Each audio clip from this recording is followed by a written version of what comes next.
everybody. Today I thought we would expand upon hormones because last Friday I was able to get that class recorded about hormone basics for the menstruating female, and it should be up on my website. So today I thought we would go through kind of more about this concept of hormone elimination, right? And this comes from the talk about the menstruating woman, but honestly, this is the talk for everything hormonal elimination: men, women, menopausal, perimenopausal, menstruating, all of it, right? So your hormones go through the liver to get cleared out of the body, right? And remember, we talked about this last time. We've mentioned phase 3 before. We mentioned phase 1, and then now we're going to go into phase 2. And this, I made something. Well, it's kind of inspired by one of my teachers who made this. Paul Anderson, I think, originated this concept where he has this beautiful picture of the liver, and then we've got phase 1, phase 2, phase 3. And this is a slide from that talk that I gave. So if you want access to this, just go get the talk. So let's go through the whole thing, and then we're gonna really concentrate on phase 2 today. So remember, hormones go to the liver to get processed out of the body, okay? And we might have hangups in the liver, and that might be why we've got some estrogen dominance. That may be why we have heavy menstrual bleeding. That may be why we've got acne. That may be why our hair is falling out. That may be why it's harder to lose weight. That may be why the cycle's irregular. That may be why we have fertility issues. That may be why we had a miscarriage. That may be why we had, anxiety, depression, PMDD, all those type of categorical things that can relate back to the hormones relate into this process of elimination, right? Because if we don't eliminate the hormones after they're metabolically spent, then we run into problems, right? So here, the phase 1 detox pathways of the liver are the enzyme pathways, the cytochrome pathways, okay? So when we kind of think about detoxification, we think about all those enzymes that work for us. The body is trying to make things water soluble, so you can get it out of the system. So you can urinate it out, or you can get it through the bile. You can make things water soluble so they can go into the bile so that you can have a bowel movement and things get out of the system, right? So our body is working really hard for that. The phase 1 pathway is putting a hydroxy group on the metabolite that you're starting to break down, right? And that process, by adding in biochemistry an OH, remember H2O is water, right? So we're adding an OH group, an oxygen and a hydrogen, a hydroxy group on the estrogen. And sometimes when you do that, you kind of oxidize something. So in that process of going through that hormone or that enzyme pathway, you could actually kind of create some trouble. Depends on where that hydroxy group gets pinned to, okay? What position. And that may make some problems. It may make things a little bit more unstable. It may make things a little bit more radicalized. It may make the electron configuration a little bit more damaging to the body, inflammatory to the body, okay? And we talked about those 3 pathways of elimination: the 4-OH, the 16-OH, and the 2-OH. And 2-OH is good news, 4-OH is bad news. 16-OH isn't the greatest. And so when we're studying those clearance pathways, they're measured in the urine, and we can kind of understand something. And this is super important because, like, if you are taking synthetic birth control, or if you're taking hormone replacement therapy, or your own body's hormones, it might be good to know what pathway your body's kind of preferring. Why would your body do this to you? Why would your body put estrogen down a terrible pathway? Lots of reasons, and we talk about environmental stuff. Your liver has to deal with the world. And so if we have some issues going on with, say, plastics. Let's say I put a bunch of lipstick on and it had a bunch of paraben. Let's say I drank a lot of water out of those squishy plastic bottles. Let's say I am into camping and I like to drink out of streams with heavy metal exposure. I don't know. I'm making this up. Let's say we, you know, I'm working in a lab and I get exposed to solvents that, you know, in the chemical reactions that I've had to do, right? All of that, your liver is like, really, thanks a lot, you know, and then it has to probably use those enzyme pathways for more detrimental things than your own body's estrogen. So you quickly kind of understand the problems with clearing environmental toxicity when you're looking at that phase 1 pathway and why there would be a problem there. Okay, now phase 2, which we're going to go into detail, is actually making something more water soluble by using the COMT pathway. And COMT stands for catechol O-methyltransferase.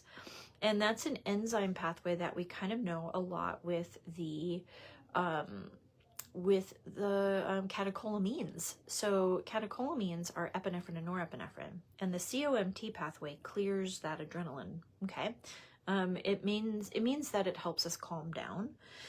It needs methylfolate to run, but that enzyme also clears down the liver metabolites that have just come from phase 1.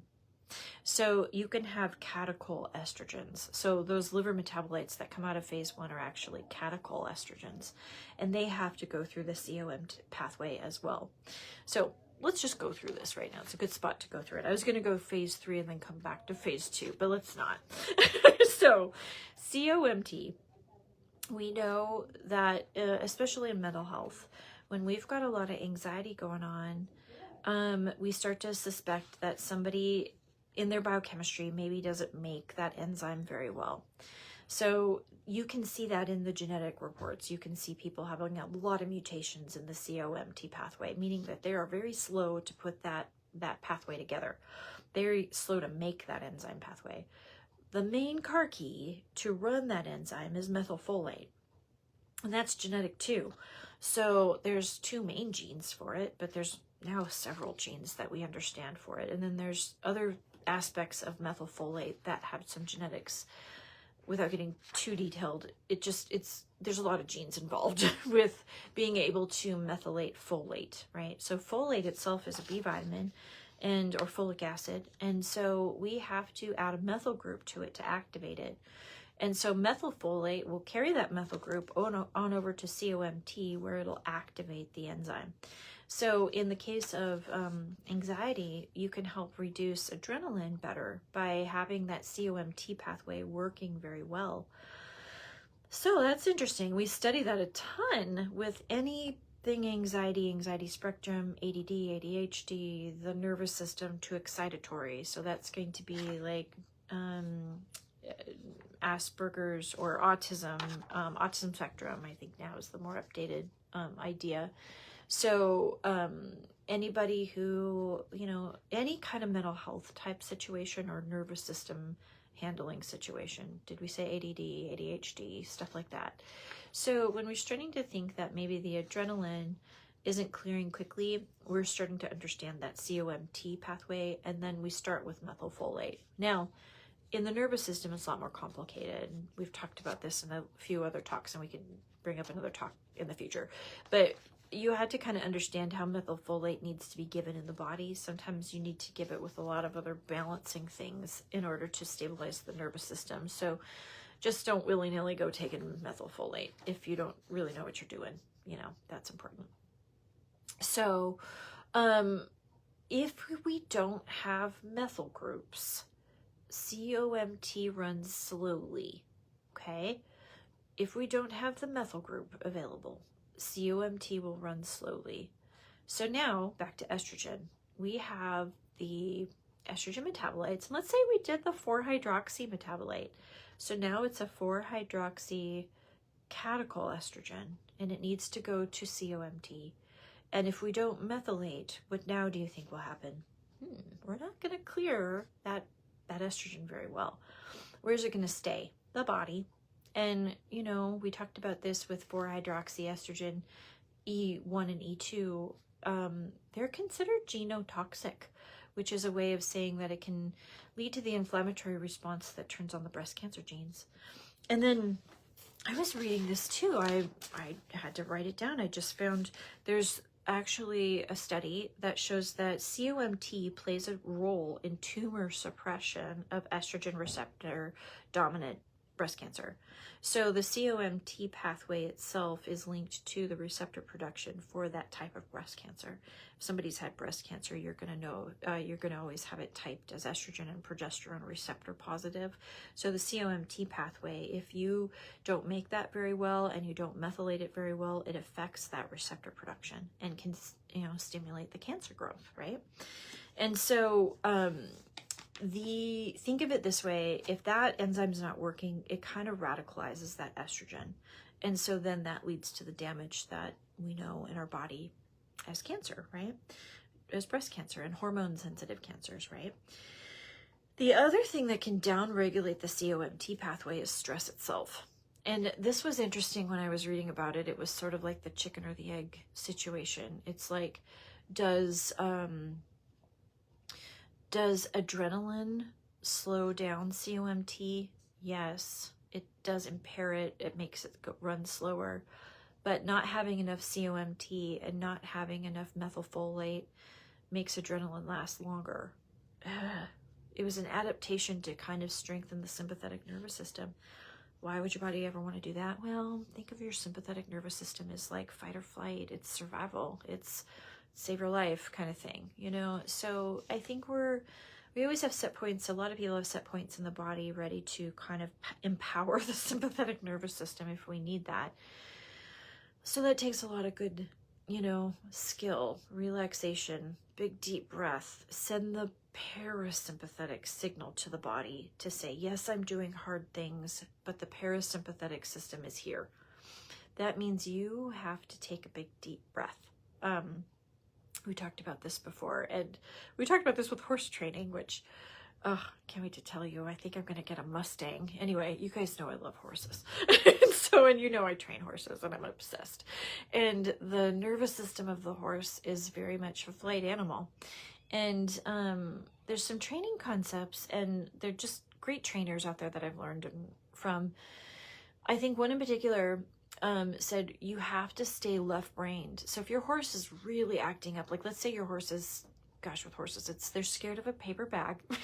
Or, gosh, the other night my horse's name is Vertigo, and we were riding down, and of course these dogs, there's some dogs that charge this fence, and they're pretty scary. And if that fence isn't there, boy, yeah, I would run for it too. So, luckily the fence is there and they're keeping him good, but yeah, Vertigo wanted to like bolt off and jump off. And so what I do is, okay, I just stay calm, right? Because I know they're just dumb dogs. He doesn't know that. He's thinking run for my life because he's reading their energy. And if that fence wasn't there, yeah, he'd be right. You should probably run for it. Dogs are probably going to hurt him, right? So I was there to be able to help him stay calm and calm down. I was in my left brain. I was in my, hey, we're okay. We're good. We're good.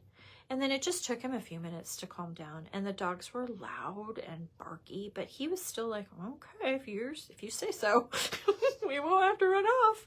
So I was able, and training's about that. You want your horse to kind of, they can react for sure, but you want them to check in with you to be like, are those dogs really going to kill me? Now, if the fence got away, and I would agree with them, I would let him run. I'd be like, no, yep, go. Because I don't want to, be in a situation with dog versus horse, right? And it'd be a panicky situation. You probably need that sympathetic nervous system to get out of that. So we don't want to say that the sympathetic nervous system is disordered, right? We do want to say that it needs the feedback from the parasympathetic in your own life, like driving down 183, driving down the road, or handling stuff, right? You can come into contact with stuff that is very triggering and very stressful. Take a big deep breath, get into your left brain. You've got to solve those problems with your left brain, Think about the horse training. Like, okay, I'm going to get into my left brain. And then I'm going to send that parasympathetic signal back to the body to reassure my body that I've got that sympathetic nervous system in check and we're good. I think that helps us adapt our nervous system, because we always say stress is a big cause of lots of things, right? It's like stress and inflammation, top two causes of all things problems in the body. Well, don't be stressed is the worst advice, right? We want to say to the body, you're going to see stress. It's going to happen. But we're going to signal back the parasympathetic nervous system so that we can do hard things and we can kind of get through stuff, right? In hormone land, think about how that relates to you clearing your estrogen appropriately, right? So phase 2 is the COMT pathway. If you're stressed out, it's going to be slower. If you don't have methylation, it's going to be slower, right? So these 2, well, 3, I'll give you the 3 that I kind of use a lot. Here's the Methylfolate spray, that liposomal methylsorb by Numedica. I use that one a lot. We use it, you know, people who don't like capsules, but kids will do a good job with this too. This is probably your most affordable methylation support. So this is your integrative therapeutics. They have a really, really good affordable active B complex. This is probably one I use a lot when I need a very strong amount of methylated B. So here's Numedica's Methylplex B. I probably use these 3. There's others that I've used. I've used Thorns. I've used, gosh, Orthomolecular makes a methylated B vitamin. Pure Encapsulations makes a methylated B. So you'll see these in different forms in different ways. And a lot of times I'm just usually doing the math problem on milligrams or micrograms per capsule per cost, you know, and that kind of thing. So methylated Bs are actually really nice to have around and important for clearing estrogen. So keep that in your back pocket, thinking like, if you're somebody who doesn't methylate, right? And a lot of people will know that because they might have had some genetic testing and they're like, oh, I don't methylate. Think about it in terms of clearing estrogen. That may be really important for you. So let me make sure my notes. Water-soluble methylation of 2-OH is carried out by COMT. Catechol O-methyltransferase needs methylfolate to operate. Yeah. Yep. Okay. So I covered all that for phase 2. Okay. So now we've methylated and now we're going to phase 3.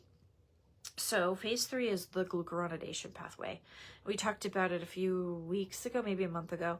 The glucuronic acid having to be bonded to this, like probably we'll say the 2-methoxy estradiol.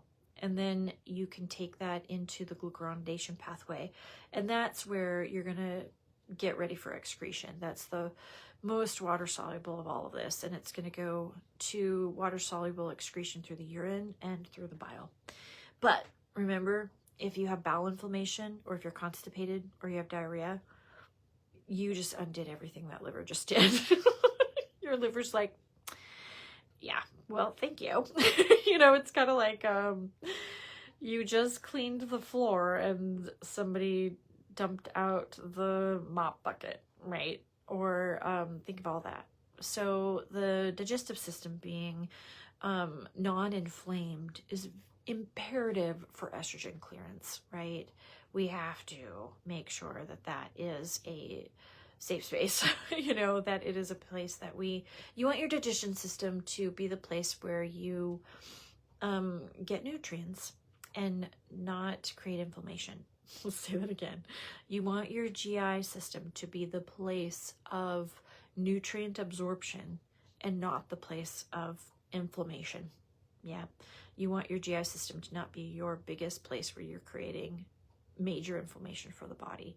So you got to rewire that. And that takes rewiring kind of the standard American diet, right? And understanding what foods are inflammatory. That's how we start nutrition all the time, is what foods are inflammatory, because I don't care how much protein cheese has. You know, it's going to have some issue with, you know, like inflammation, and that's going to affect a lot of things. So yeah, it's kind of interesting. But yeah, thanks for kind of hanging in here with me. Our little 20-minute biochemistry. And like I said, I'm working on the hormone elimination, or the hormone basics for the perimenopausal and menopausal women. Hopefully, it may give me about a month, and I think I'll have that done. But we'll do little sneak peeks every Wednesday, and maybe we'll continue to talk about hormones. But yeah, if a new topic comes up, or if I read a really cool study, I'll talk about that instead. But we're probably going to be obsessed with hormones for a while. So, and then we'll move on to something else. Like maybe we'll talk about cholesterol, or maybe we'll talk about the brain, or some other fun thing. So, anyway, I am happy that we got to hang out virtually and have a great afternoon. I got to get back to work. All right, bye.